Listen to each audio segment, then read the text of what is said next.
y algunos de los profesores, y se dedican a tratar de dar respuestas, que es lo que queremos en esta última etapa del Espacio en Blanco. Hablamos de psicofonías y nos vamos a poner en contacto con Juan José Luque, profesor de la Cátedra de Electroacústica de Sevilla. Buenas noches, Juan José. Buenas noches, Miguel. Profesor del Conservatorio Superior de Música de Sevilla. Qué curioso, ¿no?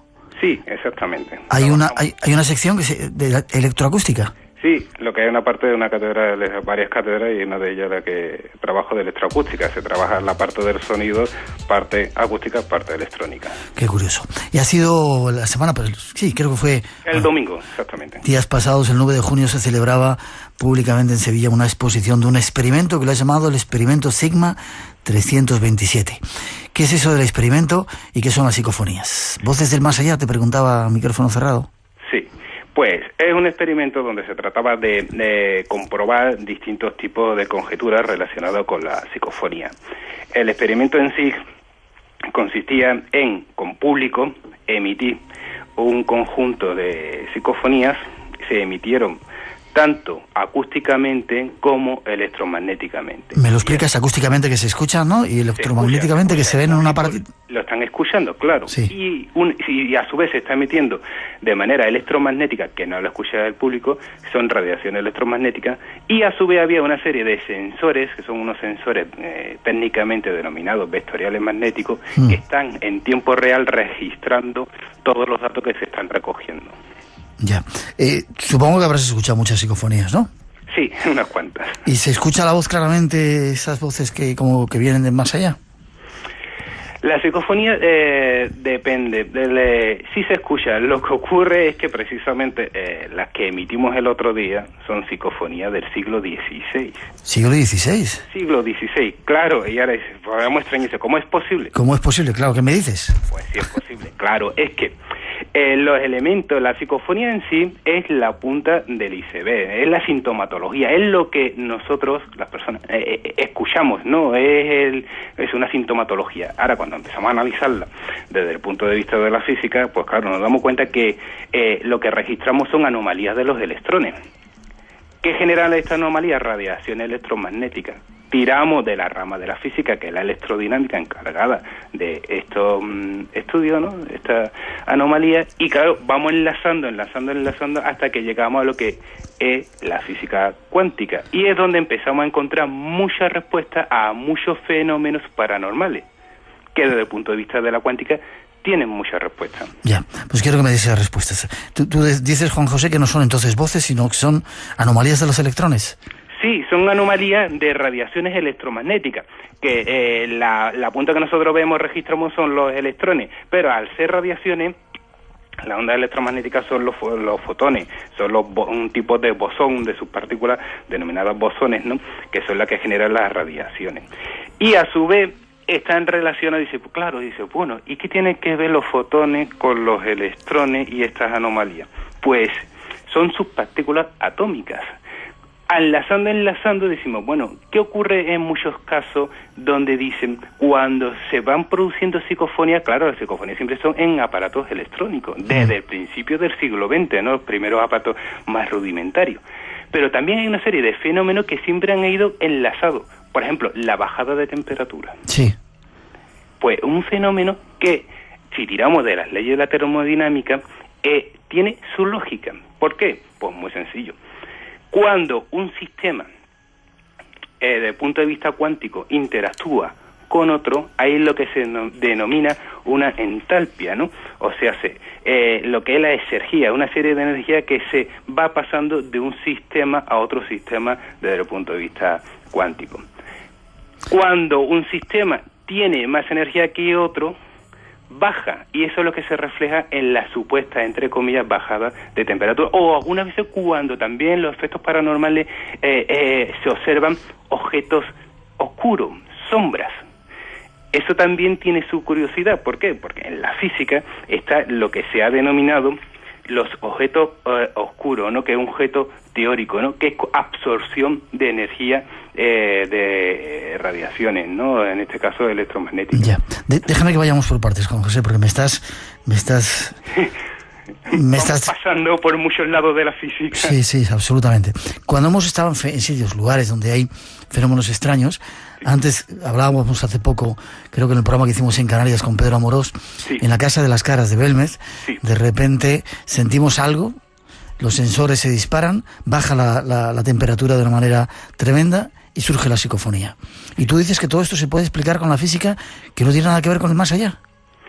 Es que realmente el más allá, yo diría el más acá. ¿Por qué? Porque al final, si nosotros pusiéramos todo esto en una pizarra y fuésemos enlazando, ¿no?, sintomatología y demás, pues nos daríamos cuenta de que a este punto llegaríamos a teorías de la física, por ejemplo, del físico Julian Barbour, un físico nacido en 1937, un físico británico, es un cosmólogo del tiempo, donde él plantea una teoría muy interesante que después otros físicos como Max Tegmark la han ido desarrollando, y es la siguiente. Este físico plantea de que el tiempo no existe. Al no existir el tiempo, todas las variables donde participa el tiempo no son las que son. O sea, que de manera que, dicho esto, en física, en esta teoría de la física, no existe la vida, no existe la muerte, existe multitud de vida. O sea, que estaríamos con multitud de estados infinitos de estados de la materia discreto. Ya, como si fueran diferentes dimensiones que coexisten al mismo tiempo. Que coexisten, y ya entraríamos ahí, si tiramos de las teorías de los distintos tipos de multiverso, que se está últimamente mucho desarrollando, pues uno de los multiversos posibles es la multidimensionalidad. O sea, por eso he dicho, no es de más allá, más acá, sino de realidades dimensionales físicas que coexisten en la misma donde nosotros estamos. Lo único que ocurre es que nosotros estamos confinados en la tridimensionalidad más la variable tiempo. Claro, no podemos observar otra porque estamos confinados en ese tipo de física. ¿Qué ocurriría? ¿Qué tiene que ver todo esto con la psicofonía? Espera. Vamos a poner un poquito más. Pues muy sencillo. La teoría de las branas. ¿Qué ocurre si distintas dimensiones del multiverso como que se rozaran, como que se cruzan? Pues se producirían estos fenómenos. De manera que, claro, cuando dicen, bueno, en esta psicofonía sale un señor difunto de hace 10 años, 20 años, 30 años. Claro, en esta dimensión, pero teóricamente en la otra dimensión seguiría estando. En el mismo tiempo. En el mismo tiempo, en otro presente continuo. Porque claro, nosotros solamente percibimos en donde estamos confinados. Ya. O sea, tú, Juan José, admites que puedan ser, esas voces puedan ser de difuntos, de seres del más allá. Pueden ser, pero no están difuntos, sino podríamos decirle que es otro estado de ese confinamiento de esa persona o de ese hecho. Por eso, a lo largo de plantear la historia, ¿no?, pues yo soy un fiel seguidor de la teoría de Julian Barbour o de Max Tegmark, ¿no?, de que, por eso te dije antes, dice, bueno, ¿cómo es posible una psicofonía del siglo XVI? Claro, es que el tiempo no existe linealmente como tradicionalmente nos los planteamos, ¿no?, de que está el pasado, el presente, el futuro. Pero si no existe esa variable de tiempo de esa manera lineal, obviamente el ayer, decimos una palabra, se puede cruzar con el hoy de nuestro presente continuo de ahora. Ya. ¿Y cómo podemos explicar que de repente alguien que está en ese otro plano pueda interferir en el nuestro y entrar en los aparatos? Porque son radiaciones, ahí donde está, de los tres elementos, ¿no?, en los aparatos realmente lo que se altera es el comportamiento de los electrones. Primero tengo que decir una cosa también bastante importante. De una incursión psicofónica, entre comillas, el primer paso, cuando se registran todos los datos, el primer paso todo es analizar y descartar.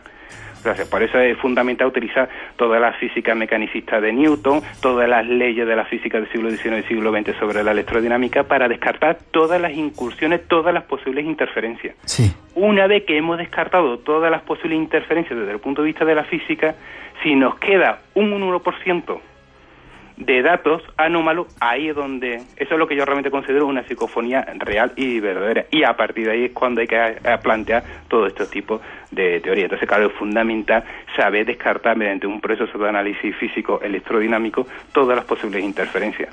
De las muchas psicofonías que tú has escuchado alguna que no te quepa duda que es auténtica? Es decir, que no se pueda explicar con interacción de ondas, etcétera, etcétera.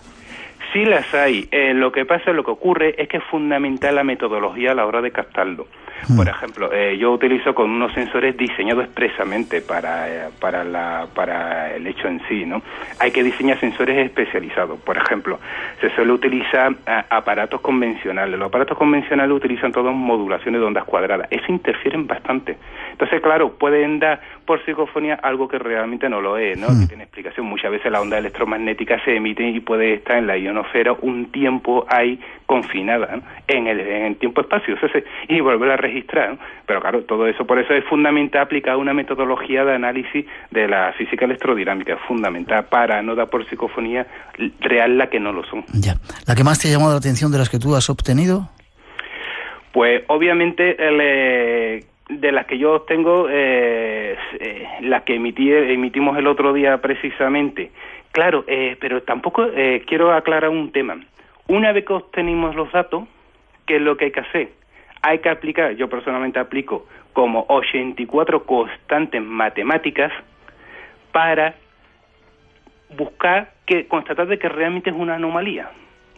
Una media de unas 84 constantes matemáticas. Eso ya lo aplicaron otros físicos y otros matemáticos como fue Paul Dirac, ¿no? Uh-huh. Otro físico importante sobre la teoría de los números, ¿no? Que interrelacionaba lo que es la teoría de LNH, ¿no? De la teoría de los números largos, ¿no? Donde relacionaba la edad del universo, la velocidad de la luz, la masa del electrón, la masa del protón, ¿no? Entonces yo utilizo una media de 84 constantes matemáticas distintas para interrelacionar las anomalías, ¿no? Para ver qué posibles relaciones puede haber en los distintas branas multiversos. Un tema bastante complejo, ¿no? Y después de haber aplicado toda esa criba, ¿te queda alguna que sea eso? Que no tenga ningún tipo de respuesta. En eso precisamente estoy trabajando. Respuesta. Pues sí, las tengo que... Llegan a ser sorprendentes, porque, por ejemplo, cuando cogemos un objeto del siglo XVI, aplicamos varias constantes matemáticas, aplicamos la física y obtenemos una serie de sonidos, claro, uno se queda sorprendido como diciendo, es que es el siglo XVI. ¿Cómo es posible que en el siglo XVI un objeto, podríamos decir que tiene encriptado esos sonidos? Se quedó uno bastante impactado, ¿no? Lo que pasa es que después está la parte racional del cerebro que intenta buscar una explicación, ¿no? Apasionante. Hay alguna gente que dice, casi para terminar, Juan José, que sí, ese más allá, o ese constante, esa existencia constante, como tú dices, que ya no existe el tiempo, está tratando de utilizar la técnica para comunicarse, para decirnos algo. ¿Qué piensas? Personalmente pienso de que no puede haber comunicación. ¿Por qué? Porque en el momento que realmente haya comunicación, sería como tú hablar contigo mismo, pero en otra dimensión de tiempo. ¿Sí? Entonces, claro, eso sería un problema, porque sería conjunciones de branas distintas, y entonces ya ahí se puede distorsionar totalmente. Por eso no creo yo que pueda haber realmente comunicación. Lo que sí hay es como captación. Igual que cuando vamos en un tren, levantamos la ventanilla, observamos el paisaje que pasa y lo fotografiamos. Lo vemos, lo observamos, pero no lo podemos mover lo que hay en el paisaje. Ya, qué curioso. Y no sé si has oído, como último apunte, a algunos investigadores que han formulado una pregunta y esas voces les han contestado. Como si fuera algo inteligente el que modula ese sonido. Tendrás que investigarlo, ¿no? Eso habría que investigarlo porque, claro, es que eso habría que investigarlo sí, siempre y cuando que a la hora de formular esas preguntas se hayan tomado en cuenta todas las metodologías que hemos hablado anteriormente de la física electrodinámica como protocolo de metodología y los sensores que se utilizan. Porque, por ejemplo, en España tenemos emisoras de radio que van desde los 8 kHz hasta los 274 MHz. O sea que tenemos infinidades de bandas electromagnéticas de radiaciones que pueden interferir. Ya, sonidos que se pueden meter cuando uno está haciendo esas experiencias, ¿no? Entonces, claro, si no se utiliza en esos procesos de investigación, esos protocolos, pues claro, tranquilamente yo ahora mismo puedo decir quién hay, que seguramente habrá cualquier emisora de radio que me pueda responder matemáticamente, estadísticamente. Por eso es fundamental utilizar una metodología, unos protocolos para descartar posibles incursiones.